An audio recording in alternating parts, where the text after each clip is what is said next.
పూర్తి సమాచారం వాట్సాప్ ఛానల్లో జాయిన్ అవ్వండి. అన్ని విశేషాలు ఎప్పటికప్పుడు తెలుసుకోండి. విశ్వం విష్ణుర్వషత్కారో భూత భవ్య భవత్ ప్రభు అని చదవడం వేరు, విశ్వమును విష్ణువుగా చూడటం వేరు. విష్ణువును విశ్వమంతా చూసిన వాడికి విశ్వమే బంధువు, విశ్వమే ఈశ్వరుడు. అప్పుడు ఆయన ప్రవర్తన ఎలా ఉంటుంది? ఆయన దేనిని గాయపరచలేడు. కారణం, ఆయనకి కనపడుతున్నది అంతా విష్ణువే. రామకృష్ణ పరమహంస దగ్గరికి వెళ్ళి ఇన్ని చెప్పినా వినడండి వాడు నారాయణుడే అని అడిగాడు వివేకానందుడు. నారాయణుడు కాడని అనకు, మూర్ఖ నారాయణుడు అని అన్నాడు. అంటే అది భక్తి, అంతటా విష్ణువుని చూడగలగడం.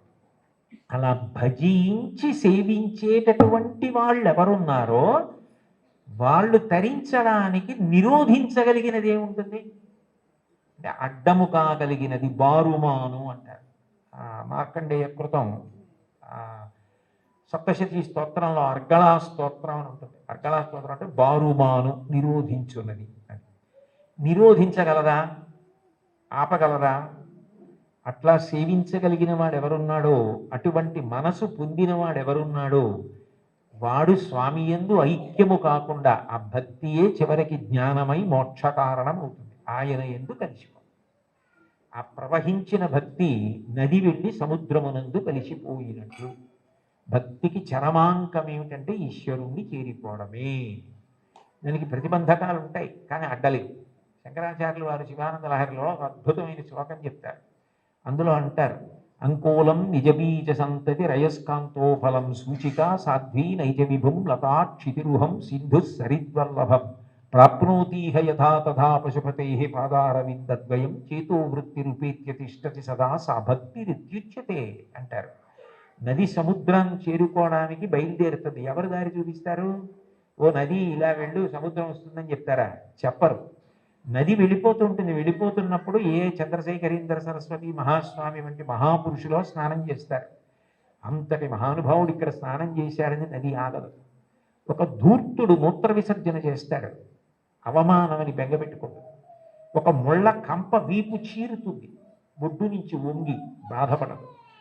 ఒక చోట బొగడపూల చెట్టు పువ్వులు రాలుస్తుంది, పొంగిపోదు. మానవమానములు దాటి సముద్రమును చేరడమే తన పరమ ప్రయోజనంగా తాను వెళ్ళిపోతుంది. కుంతీదేవి కృష్ణుని అడుగుతుంది భాగవతంలో, యాదవులందు పాండుసుతులందు నాకు మోహమిచ్ఛేదము చేయుమయ్య ఘనసింధువు చేరిడి గంగభంగి నీపాద సరోజ చింతనముపై అనిశము మదీయ బుద్ధి అచ్చాదర వృత్తితో గదియగనట్లు చేయగదయ్య ఈశ్వరా. నది సముద్రమునందు కలిసిపోయినట్టు. అలా అది ఒక్కటి అలవాటైతే మన ఏవ మనుష్యాణం కారణం బంధమోక్షయో మయ్యేవ మనమాధత్స మయి బుద్ధిం నివేశయ అంటాడు గీతాచార్యుడు. ఆయన యందు మనసు ఉండడం అలవాటైపోయిన వాడెవరో ఆయనను ఈశ్వరుణ్ణి చేరకుండా ఆపగలిగినది లేదు. అందుకే దాని విషయంలో ఒక విచిత్రమైనటువంటి మాట చెప్తుంటారు. ఆఖరికి భగవంతుని యందు ఐక్యమైపోయే స్థితిలో కూడా భక్తి యొక్క దార్ఢ్యం ఎలా ఉంటుందంటేట, ఇంకా భగవత్ సేవ ఎందే ప్రీతి పొందుతుంది. అయ్యో చూడండి, దానికి నేను మీకు ఒక ఉదాహరణ చెప్పాలంటే, నాకు కూతురుంది, కొడుకున్నాడు. నా కూతుర్ని నేను ఎంతో ప్రేమగా పెంచి పెద్ద చేశాను, చదివించాను. దానికి పెళ్లి సంబంధం నేనే చూశాను, యోగ్యమైన వరుడు, మంచి కుటుంబం అని. దానికి పెళ్లి చెయ్యాలని అబ్బో చాలా కష్టపడ్డాను. నేను కట్టుకున్న ఇల్లు ఒకటి అమ్మేశాను, పెద్దాపురం నాకున్నది ఆ ఇల్లు ఒక్కటే, అది అమ్మేశాను. ఇప్పుడు వేరే ఇల్లు కట్టుకున్నాను అనుకోండి కాకినాడలో, ఆ ఇల్లు అమ్మేశాను.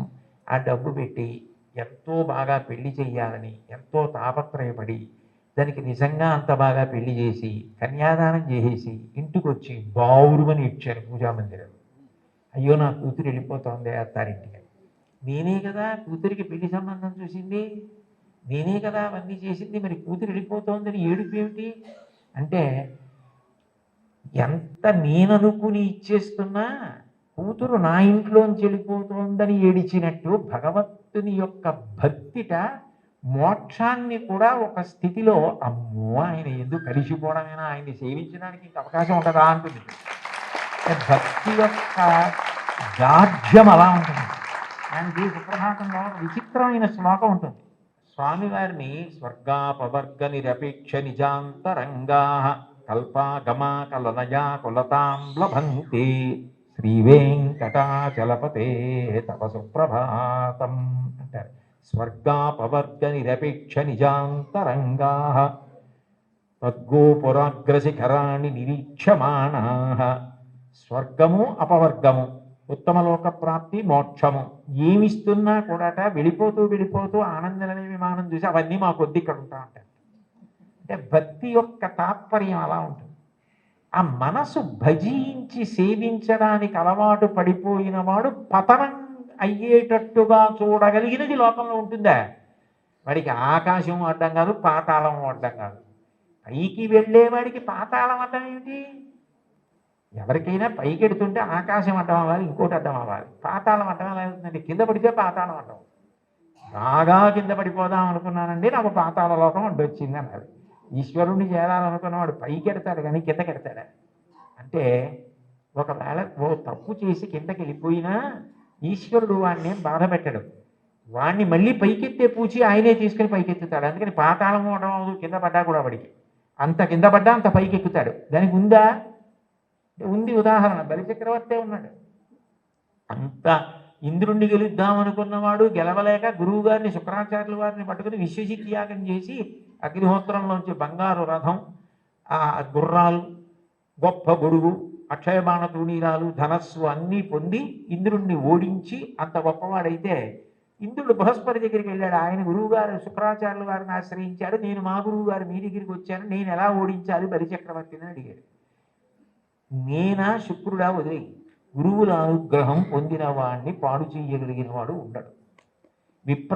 బలమున వానికి వృద్ధి వచ్చే గురువు గారి మాటల వల్ల వృద్ధిలోకి వచ్చాడు. వారి పాటింపకిక మీద వాడి చెడులు.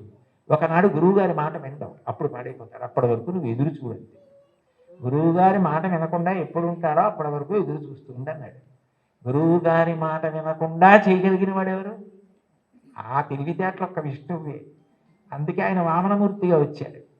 వచ్చి 3 అడుగులు చాలన్నాడు. 3 అడుగులు ఏమిట్రా బాబు, నేను మహారాజుని, నువ్వు ఏమైనా అడుగు, గొడుగు, ఆఖరికి నీకు నేను ఏవైనా పెద్ద పెద్దవి ఇస్తాను తప్ప ఇది ఎక్కడికి ప్రారంధం. నువ్వేమో 3 అడుగుల నేల ఇమ్మంటా ఏమిటి? 3 అడుగుల నేల అడక్కు, ఇంకేమైనా అడుగు, ఇంకేమైనా అడిగిన పాపం ఎన్ని అడిగాడు. వరచేలములు, మాడలు, ఫలములు, వన్యంబులు, గోవులు, హరులు, రత్నములు, రథములు, విరుష్ణాండము, కన్యలో, కరులో, కాంచనము, నికేతనములు, భూములు, ధరణీఖండమో తాక ఏమడిగేదో ధాత్రి సురేంద్రోత్తమ, ఏం కావాలో అడుగన్నాడు.